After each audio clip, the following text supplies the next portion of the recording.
we'll go through. We'll be showing obviously the Spike Prime kit. We'll have a look at the sensors and the hub and the motors. We'll also review the software. We'll do a little demonstration of the Scratch-based type of programming that's involved. We'll have explore some of the unit plans, and we'll demonstrate one of the unit plans in particular, which is Super Cleanup. So we'll also review some of the online support materials, and we'll have that Q&A session at the end. Okay. Now, Spike Prime is a really nice addition to the LEGO Education product family, which is targeted around years 5 to 8. So from its very inception, it's been designed with LEGO Education's core philosophy in mind, which is that play is essential to learning and building confidence.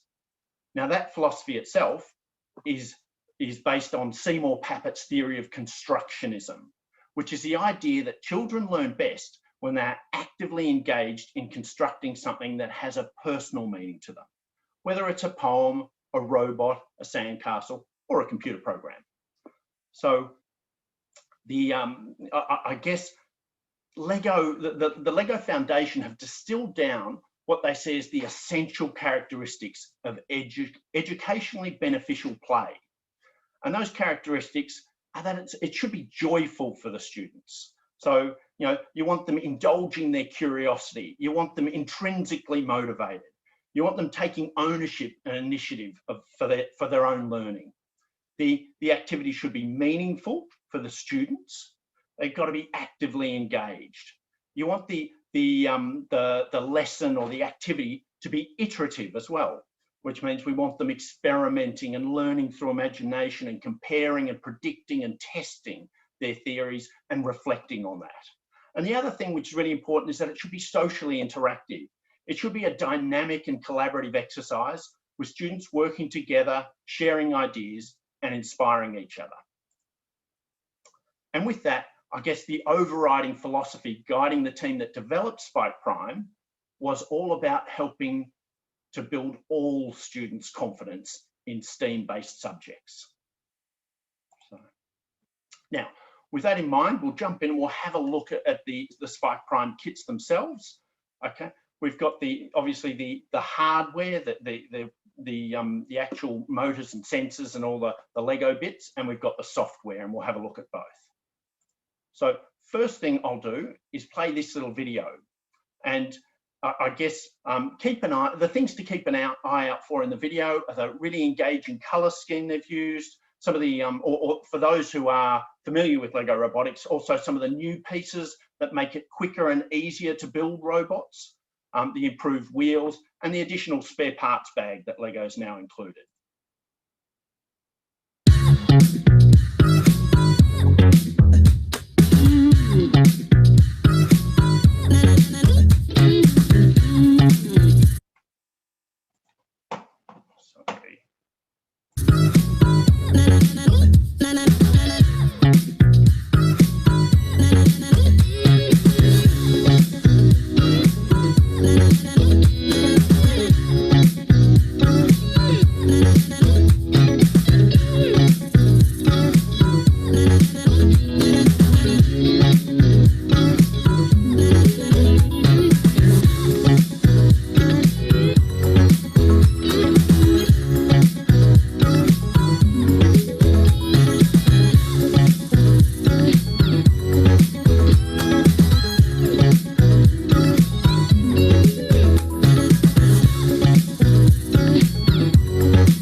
That's a nice little video which just sort of showcases it. And for those who are, I guess, as I said, familiar with some of the robotics the previous robotics platforms. Some of the new pieces that might be of interest would be some of these bits like the new wheels, which have less friction and more precise to use. There's these biscuit pieces that allow you to build off in all sorts of directions.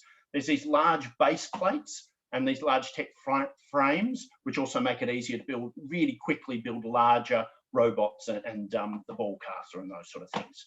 So what we'll do now is jump in and we'll actually have a look at the hub, the motor and the sensors.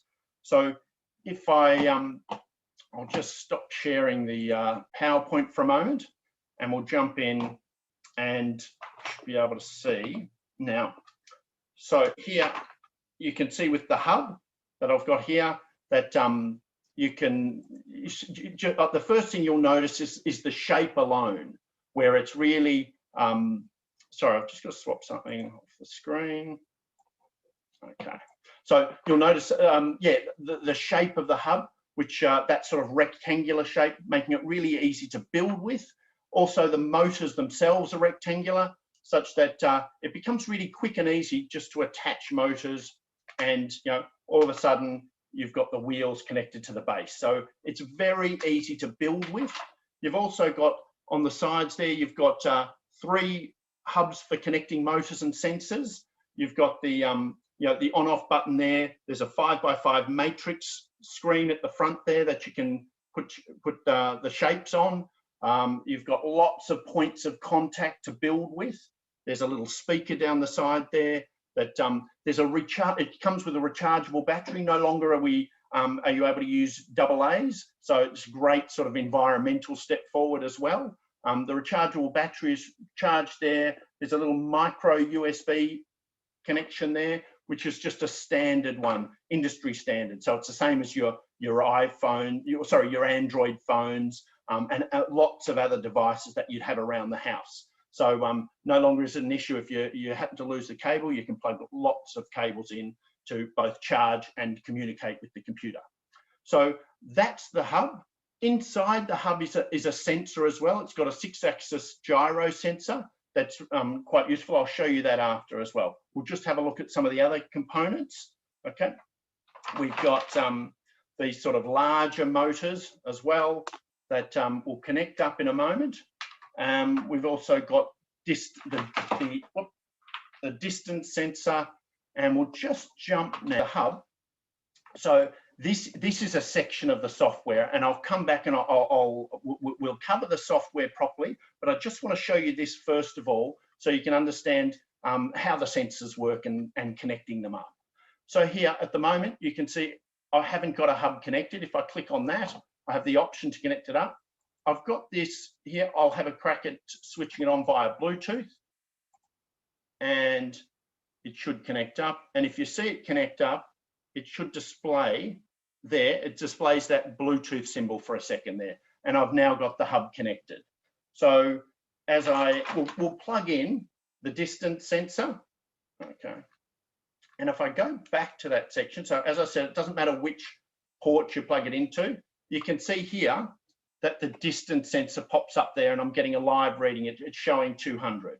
Now, a better place to view the sensors is if I come back in here, you can see it's telling me, or it's telling us that I've got a distance sensor connected to port B there. You can see the display, the front display of the hub.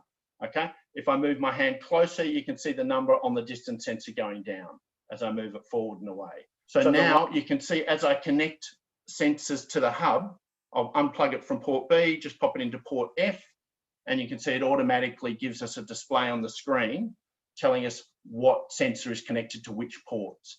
And you can get a live feedback from that sensor as I move closer and away. You can see it's going down to sort of 10 centimeters, that sort of thing. And we can use that in our programs to create intelligent robots, if you like. Okay, other things, we can connect up a motor at this stage. And the motors themselves, so I'll plug that into port A, and the motors themselves have encoders in them. So not only can we drive them forward and back, we can also get feedback about how much the wheels have rotated. So if we move this around, you can see I'm moving in a positive or negative direction, okay? And you can find out how many degrees the wheels have turned. So if you're measuring distances, depending on the size of the wheel, there's lots of different activities you can do like that for traveling a particular distance and using the motors like that.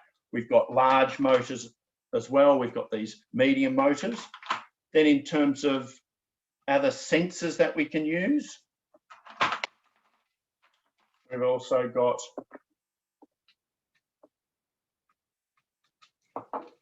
the color sensor. So I'll just hold that up and you can see this will give us a reading of what color is in front of it. So if I wave a red in front of it, you can see the number on the screen has changed, or the dot just underneath the sensor has gone to red. If I put a yellow in front of it, it will show yellow, purple. So there's a whole range of different colors that you can put in front of it. And we'll use that in a little exercise in a minute, in a programming exercise to display that. You can also change it from, testing it in or using it in color mode to reflected light. So for those who are familiar with following lines or grayscale, where you'll get a higher reading depending on how bright it is or reflective the surface underneath it is. So darker objects will show up as a lower percentage than brighter objects. So you can see there the yellow is showing up as a very bright sort of 80%, and the blue is showing up as a darker sort of 20%. So that's just a reading between 0 and 100 for the light sensor or the color sensor. Okay, and there's a number of different sort of readings. You can get the raw red, green, blue colors out of it as well. Okay, so another sensor that it comes with is similar to the touch sensor that the EV3 shipped with, if you're familiar with that. Only this one can be used as a touch sensor, but it's a force sensor. So it's how much force is applied onto the thing. So at the moment it's showing 0. It looks like it's saying on, but it's 0 newtons. As I start to press down, at the moment it's registering 5 newtons of pressure, and you can increase the force on that and get it up to 10 newtons of pressure. So you can get all the readings in between. So you can potentially link that to the speed of the motors to determine how fast the motors might turn. There's all sorts of creative experiments you can do with that. Now the other one I was telling you about, how the actual hub itself has a 6-axis accelerometer in it, and it can be used to work out. You can see up here on the display, or you should be able to see the yaw, the pitch, and the roll. Okay, so for those who might understand it, if you were flying a plane, the roll is how much the hub is turned to the left or the right. You can see that changing to a positive degree, to a negative degree there. You've also got pitch, which is, I'm using the plane obviously as the example, how much it's climbing, okay, or facing down. And you've got yaw, which is how much it turns to the left or the right. So you've got that sort of feedback, which you can include into your programs and get that feedback. And you might want the robot to behave in a certain way if it's climbing a hill or something, or descending a hill, whatever you can imagine, sort of thing. Okay, now if you find that last one with the a little bit complex, you can also simplify it just down to orientation, and this will tell you which way the hub is facing. So if it's facing, if the front is up, or in this case, as I change it, you can see here it's changing to the top is up, or the right side is up, or the left side is up, or the back is up. Okay, and you get all that feedback, and you can do things with that in the program. So it really is quite clever in that regard. Okay, so that's a short little rundown of the actual the hardware, if you like, the sensors and the motors and the hub. Okay, and we might have a little go at programming it now. Okay, so we'll come back and we'll have a look at an overview of the software, but at this stage I just want to show you how the programming works, this sort of scratch-based programming that's involved. So here I am. This is an example of a canvas where we would do all our programming, okay? And here are all the blocks on the side, and we can go through and pick out blocks that we want to do things. So to get started, what I'll do is I'll just connect up this large motor to the hub, okay? And I'll plug it in on a particular port, okay? And when I do, all these numbers down here change because there's only one motor connected. okay, all these numbers change to D to assume that any instructions I'm giving it are for the motor connected to port D. So the first thing I want to do, we'll pick out, there's this block here when it starts, okay, when the program starts, these stacks of code are activated based on events. And there's lots of different events you can choose, but for the moment, we're going to choose this one, this default one, which is when the program starts, okay? I want the motor D to go take the shortest path to position 0. Now, as I said, there's encoders on these motors and they can tell where they are, okay? And you can tell it to take the shortest path to position 0. Now, position 0 will be down here. So if we put it on the left side or the right side, it'll take whichever is the shortest path to get there. So if I just come down here, down to this bottom left section and click, it will start the program for me. Okay, and you can see there, it just moved. So that program is really simple. So you can take the shortest or the clockwise. So you've got these options here. You can take the shortest path, the clockwise or the anti-clockwise path, okay, to get to position 0. Now, what I want next is we'll plug in a color sensor, okay, and we'll plug that into a port, and we're going to get it to do different things depending on what color sensor we wave in front of it. So I'll just move that to the side. So when the program starts, we'll see that happen. Now we want a different event, and we're going to get it start a different stack of code for that. So when it's automatically detected that it's connected to the color sensor up here is connected to port C. So we'll grab that.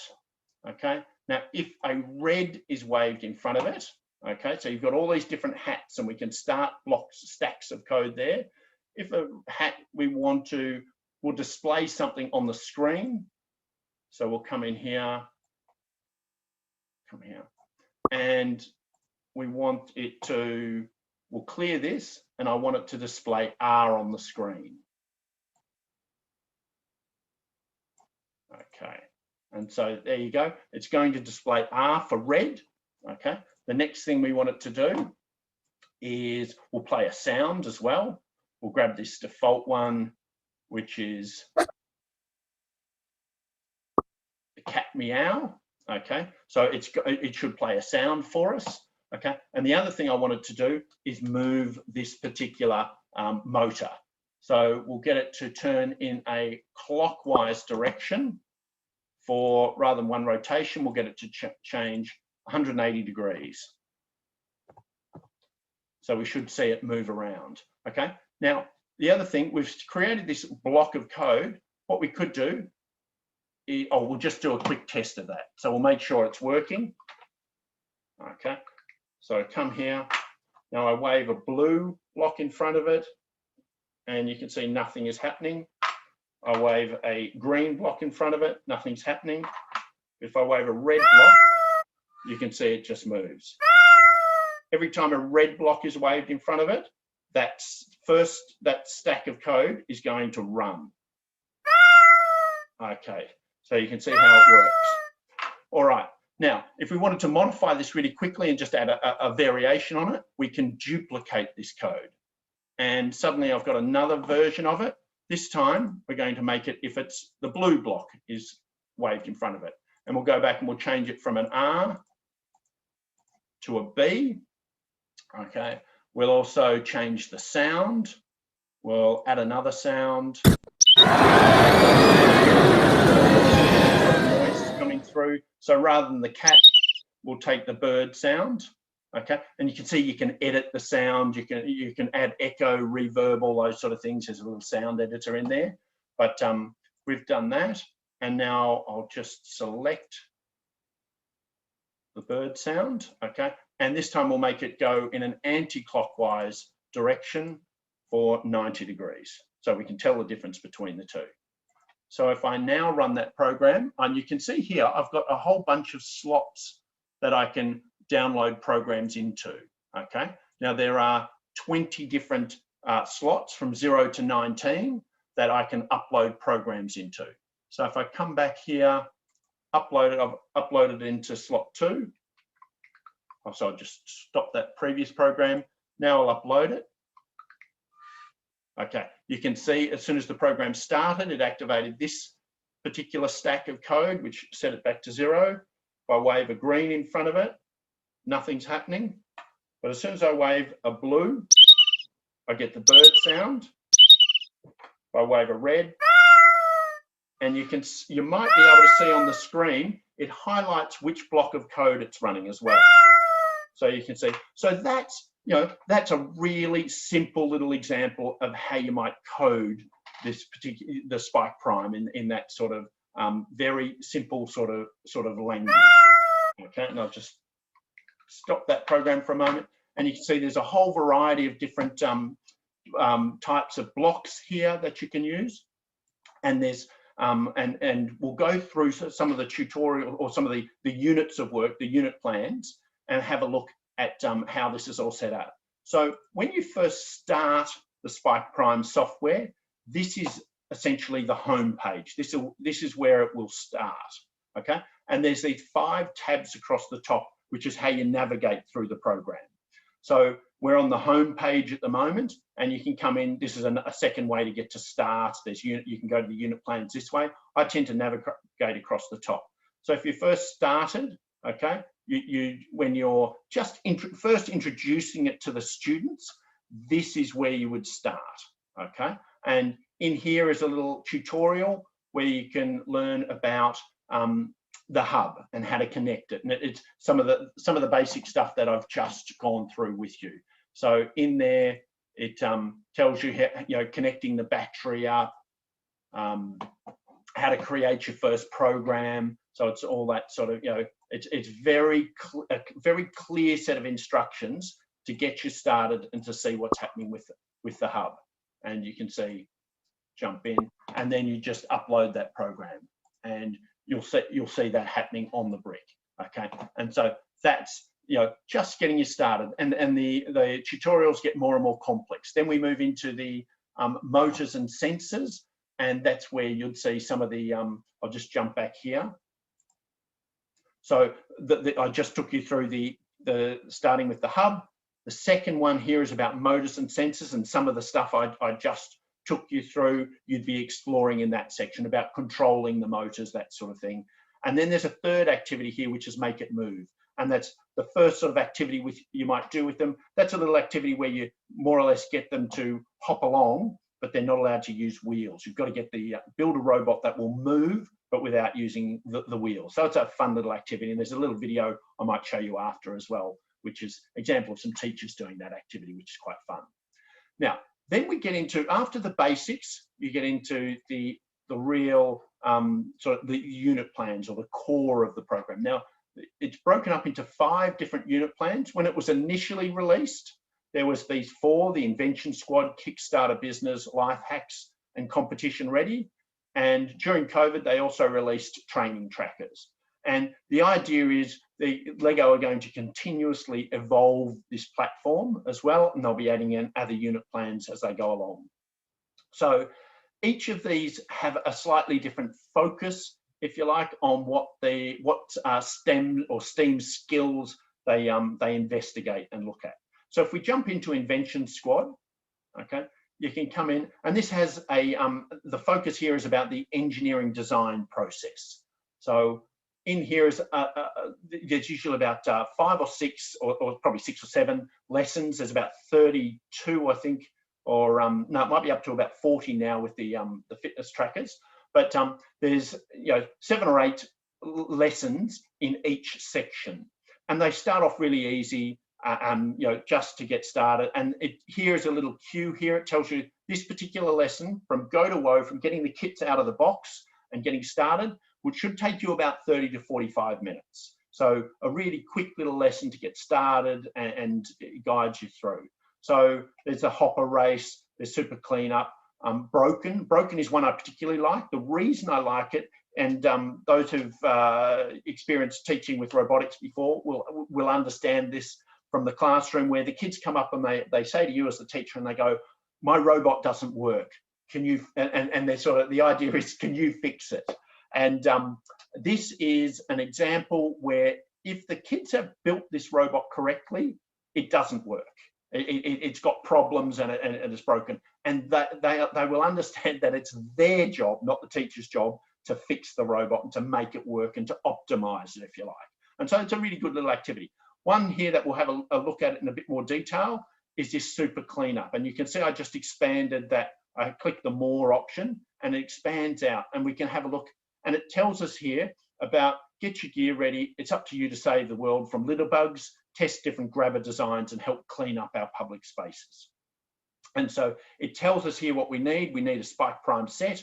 We need an empty plastic bottle. We need a ball of crumpled paper, and we need an apple or an object of similar equivalent weight. And it tells you what grades the lesson is sort of pitched at, if you like. So we can watch the video here, or we can watch it in the actual tutorial itself. So you can see, I'll just play this one first of all.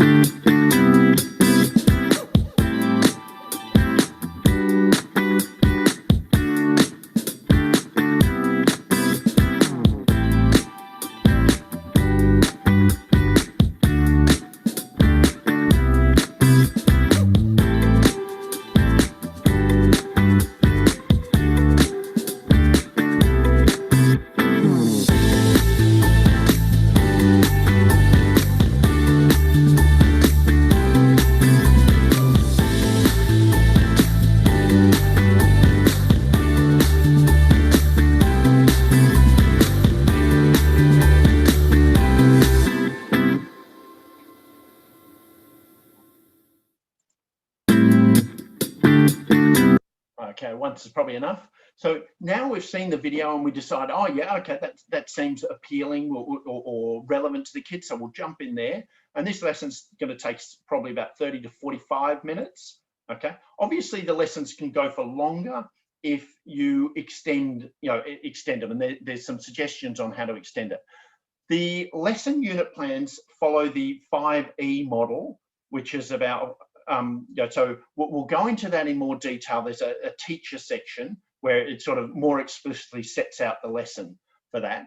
But you can see here, this is stage 1 of 8, okay? And that's the same video that we just watched a moment ago.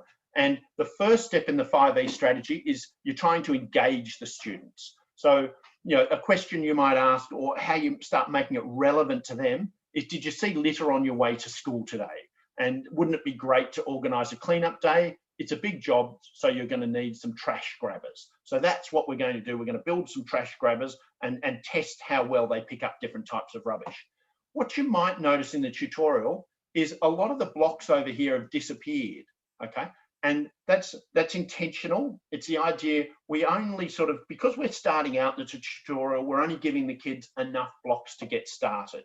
They can expand it out to the full set if they want to, if they're doing extension activities later, but primarily in the lesson, they start off with just being given the blocks that they need. Okay, so you can see here the 3 sections they've come from. Okay, so if we've gone through, we've played the video, we've engaged the kids, then we go to the next tutorial, and that's build. Okay, now in an ideal scenario, we've got 1 kit between 2, and they've even divided up the building instructions so that the kids can each have a turn at building part of the robot. Okay, so rather than 1 kid doing all the building and potentially the programming, we've got kids, the jobs get divided up. So you can see here there's some instructions. It tells you, first of all, the first step, it tells you which part we're building here and which parts we need for this step here.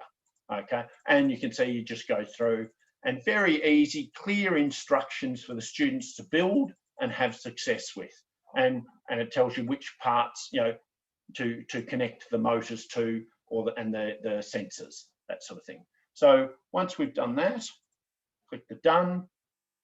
Okay, and then they have built those sections, and then they can come in here and start gathering the litter that they're going to do the testing with. Okay, so that was the empty water bottle, those sort of things. Okay, and here's the instructions, sorry, the program that the kids can upload into the grippers to get them working. So that program can obviously be modified later on, but we're doing a couple of different tests here. First test is about the object size, how well it picks up, each of the grippers pick up different types of objects. Okay, and there's a little scoring system. And the next one is how well each of the grabbers picks up object, heavy, heavy or lightweight obstacles, or objects, sorry. And then we've got so what's your conclusion? So the kids have to assess the grippers and see which ones were most effective, and also then there's this sort of extension activities where they can then work out whether they can improve on the grippers they've got and build better ones. By no means are the ones provided the best example of what can be produced. They're just examples for the students to test and get them started.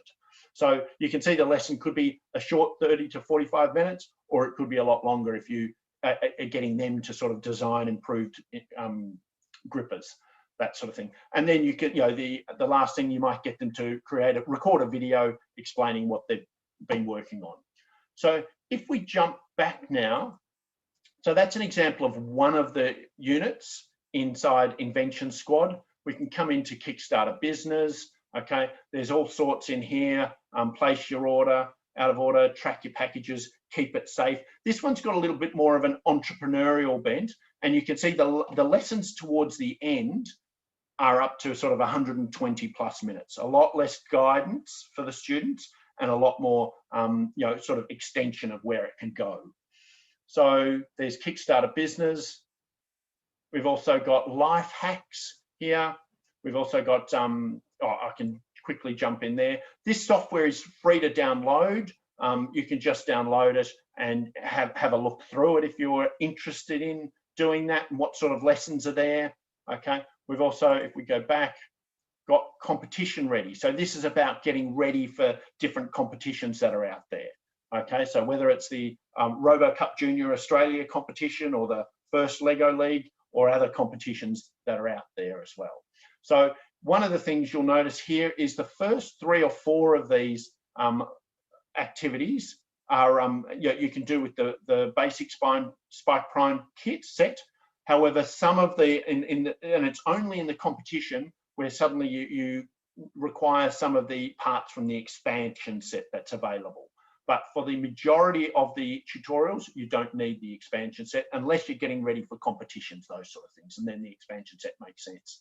We've also got training trackers, which is using a lot more the accelerometer inside the hub to track things like steps, those sort of things. So you can see here, watch your steps, where the kids would build an accelerometer, attach them to themselves and get that data out of the hub. So there's lots of different options there. So if we jump back to this Invention Squad, and now I want to take you, that's sort of the students, what the students have access. Now I want to take you into where the teacher resources, where you might go, some of the online additional resources there. So you come down here and you can get more information online. So if you go there, you just say that you're a teacher, and I'll grab this, pull it across.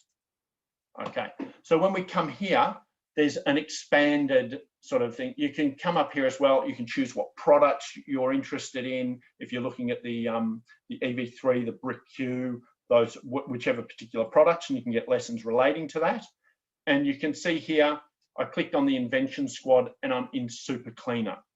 And if I click into that, you've seen the student side, here's the teacher side.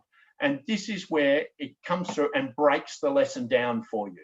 So remember when I was referring to the 5E mode of learning or teaching?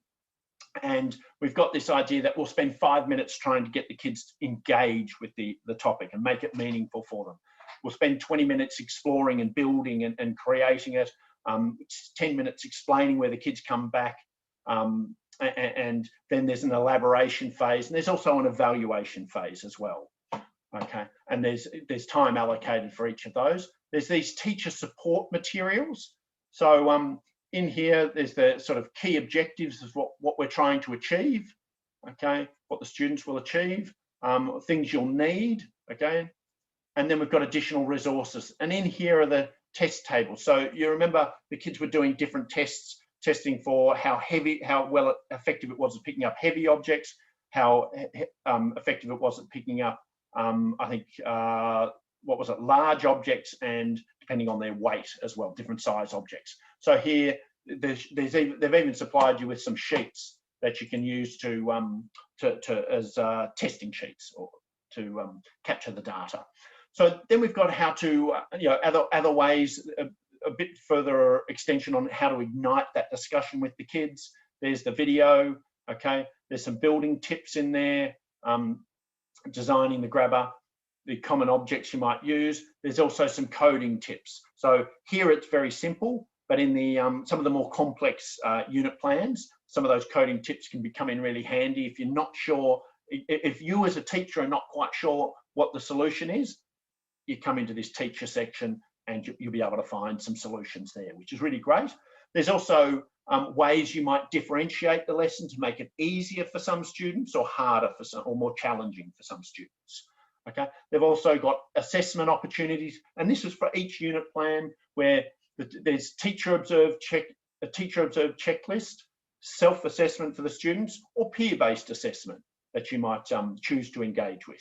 Okay, there's also language arts extensions here, maths extensions, and then they've got an interesting one which is where people who are kids who are interested in it or engaged by it, some sort of career links or career paths that it might connect with for them for later on. Okay, so that's, just relates to super cleanup. There's a teacher-based lesson plan for all the different unit plans that are in there. Okay, and those resources are there and available for you. So, the other thing that I did want to show you, and I'll just jump back in there for the thing that I missed here, was the educational standards. Now, they've gone through and linked it to the Australian curriculum, which is wonderful. And here's examples of some of the standards that you can are achieved through this lesson. So they're there for each of the unit plans, so you can go through those as well. All right, now I'm aware of the time and realise we probably should jump back to the quickly to the PowerPoint, and we'll get close to finishing up. Okay, and that's just a slide relating. And this is the video, I suppose, that I wanted to show you. And this is an example. Sorry, it's all pixelated, but we don't have the privacy consent for the teachers involved. So we've pixelated them out, but you get a sense of what's going on from this, and you can just see teachers learning through play. 1, 2, 3, go.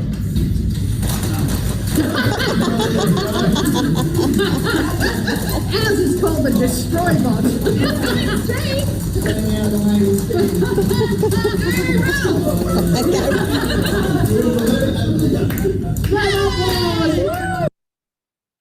Okay, now you can see there, that's teachers. They're down on their hands and knees. They're having fun. They're laughing. They're experimenting with different things. That might have been the first or the second iteration of it. And you can see they're all having different levels of success.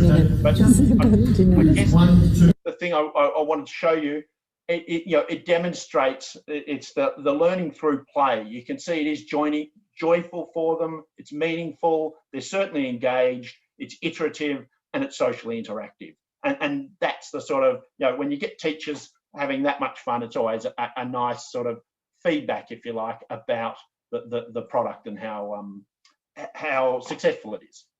So here you can see these are the curriculum links that I was referring to before, where we've got the Australian curriculum and various sort of standards that can be met through the different lessons. So here's just a few examples so that are there.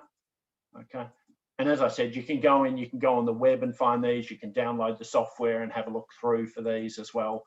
So I won't have you read them. One thing I wanted to show you as well is this is an example of some students. The Robocup Junior run a competition each year, and last year during COVID, they set this particular competition. It's a Spike Prime based. It's only for Spike Prime entrants, if you like. And this is a video from the kids. I'll play it for you. I think it's really quite engaging, and then I'll give you a quick look at where the inspiration for it. What a beautiful creature. It's crazy to see thieves in the yard. But you don't want to get too close because they tend to be a little bit... Crikey!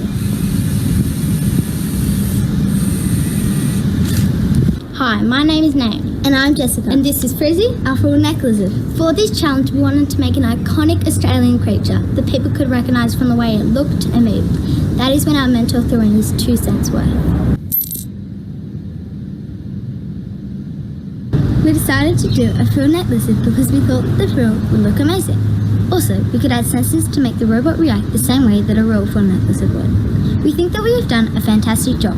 We shared the designing and the building, but Jess worked on the programming, and we both worked on the video.